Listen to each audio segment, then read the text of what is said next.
frustration pour voir une chose arriver. La foi n'est pas l'espérance.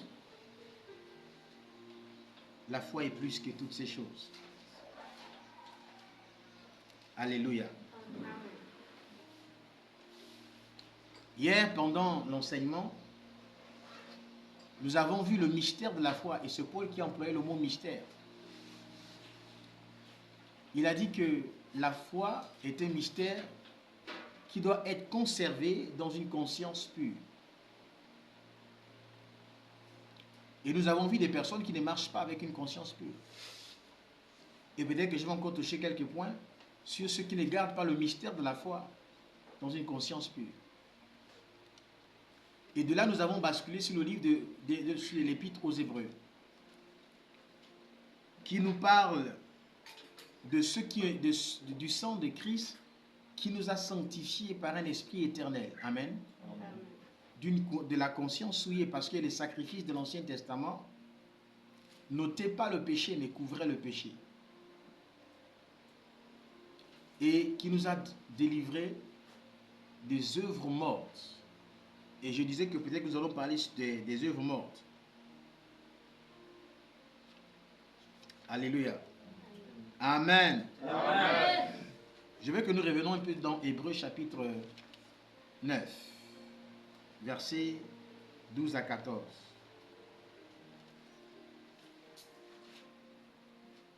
La parole de Dieu. Hébreux chapitre 9, 12 à 14. On peut se lever. Hébreux chapitre 9, verset 9 à 14. 12 à 14. 12 à 14. La Bible dit. Et il est rentré une fois pour toutes. Il est rentré une fois pour toutes. Dans le lieu très saint. Dans le lieu très saint. Non avec le sang des boucs. Non avec le sang des boucs. Et des veaux. Et de veaux. Mais avec son propre sang. Mais avec son propre sang. Ayant obtenu une rédemption éternelle. Ayant obtenu une rédemption éternelle. Verset 13. Car si le sang des taureaux et des boucs. Car si le sang de taureau et de bouc. Et la cendre d'une vache. La cendre d'une vache. Répandue sur ceux qui sont souillés. Répandue sur ceux qui sont souillés. Sanctifie et procure la pureté de la chair. Sanctifie et procure la pureté de quoi? De la chair. De la chair. Verset 14. Yeah. Combien plus le sang de Christ? À combien plus forte raison, combien plus le sang de Christ? Qui par un esprit éternel. Qui par un esprit éternel. S'est offert lui-même. Il s'est offert lui-même. Sans tache à Dieu. Sans tache à Dieu.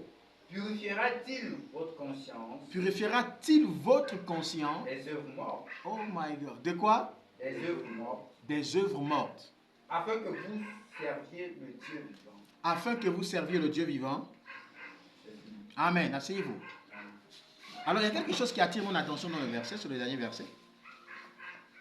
Combien plus le sang de Christ, qui par un esprit éternel s'est offert lui-même, sans tache à Dieu, purifiera-t-il votre conscience des œuvres mortes, afin que vous serviez le Dieu vivant? Ça veut dire qu'on ne peut pas servir le Dieu vivant avec une conscience comment? Souillée. Entachée des œuvres mortes. Qu'est-ce que Paul ici appelle les œuvres mortes? Ça veut dire qu'il y a des gens qui servent Dieu quand même. Ils essaient de servir Dieu, je suis pour appeler comme ça. Parce qu'ici, il dit qu'on ne peut pas servir le Dieu vivant avec une conscience souillée des œuvres mortes. Donc nous pouvons être capables de servir le Dieu vivant avec une conscience qui est affranchie, qui est pure, lavée par le sang de Christ. Amen, amen. Alors ici, l'apôtre qui a écrit l'épître aux Hébreux, je crois que c'est Paul, beaucoup de théologiens le croient aussi d'ailleurs, que ceux qui servaient Dieu dans l'Ancien Testament, sous le sang de bouc, des taureaux, n'avaient pas une conscience libre. Il n'y avait pas une conscience pure. Parce que la répétition des sacrifices disait simplement que le péché était toujours là. Donc ils servaient Dieu avec une conscience comment? Souillée. Avec la conscience du péché. Parce que la loi dans laquelle ils étaient les condamnait. Parce que personne ne peut être sous la loi et sans transgresser la loi. Donc ils vivaient sous la loi, transgressaient la loi. Maintenant, la loi là qu'ils pratiquaient, qui ne rendait pas qui n'amenait pas la perfection, mais qui tentait de purifier la chair. Donc la conscience était souillée, mais la chair semblait être purifiée. Mais là, l'Esprit de Dieu, donc le sacrifice de Christ par un Esprit éternel, va au-delà de la chair. Ça purifie quoi? Notre conscience. C'est-à-dire que ça ne laisse aucune trace. Parce que le grand problème, ce n'est pas la chair. Le grand problème, c'est la conscience. Camarade, tu ne peux pas servir Dieu avec une conscience souillée. Qu'est-ce que peut faire la conscience souillée? Peut-être que les gens ne réalisent pas. Qu'est-ce qu'une conscience souillée fait? Premièrement, quand quelqu'un marche avec une conscience souillée, il est conscient du péché.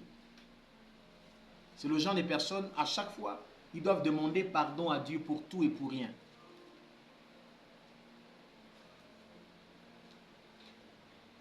Ils doivent demander pardon à Dieu pour tout et pour rien.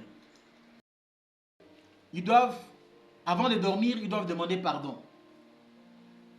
À leur réveil, ils doivent demander pardon. Parce qu'ils marchent avec quoi? Une conscience souillée.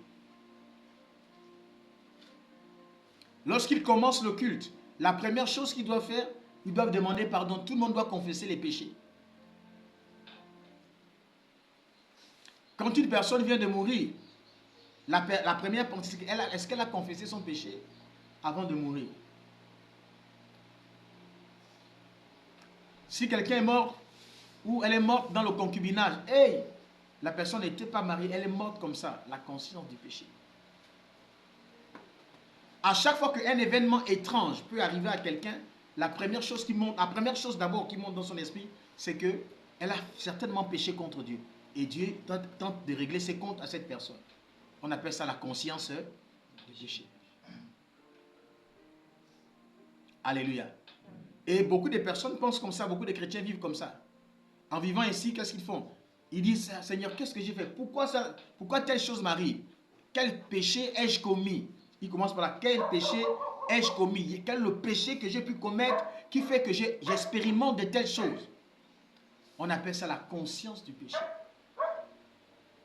Pour eux, il y a toujours quelque chose de mal qu'ils ont fait, qui fera à ce que Dieu est en train de les frapper ou les punir pour un acte qu'ils ont pu commettre que Dieu n'a pas apprécié. Un jour, Jésus passe avec les apôtres et puis on rencontre un aveugle de naissance. Vous voyez, vous allez voir comment la conscience du péché travaille. Et voici les apôtres qui disent, Seigneur, qui a péché? Est-ce que c'est lui ou bien ses parents? Parce qu'il est né aveugle. Quelqu'un qui est né aveugle, il a péché quand? Quoi, il a péché dans une autre vie? Ou il a péché dans le ventre de sa mère? Ou encore ce sont ses parents qui ont péché et l'enfant est né aveugle? Jésus dit, il n'a pas péché. Oh. Ni lui, ni ses parents n'ont péché.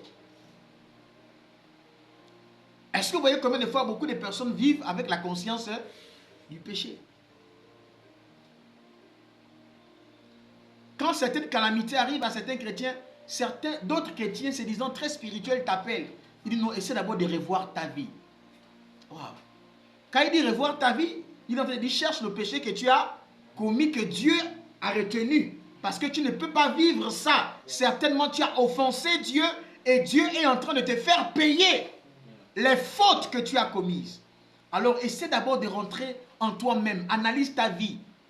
Est-ce qu'il n'y a pas un péché quelque part que tu n'as pas encore confessé à Dieu? Parce que là, tu ne peux pas vivre ça constamment. Wow. La conscience du péché.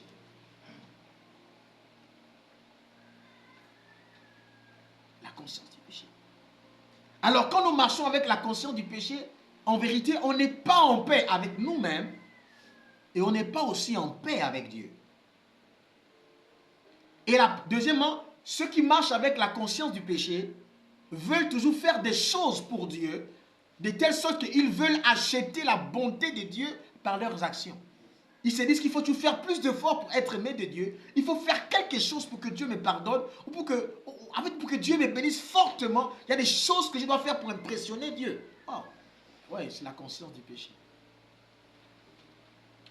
Je n'ai pas dit qu'on ne doit rien faire pour le Seigneur.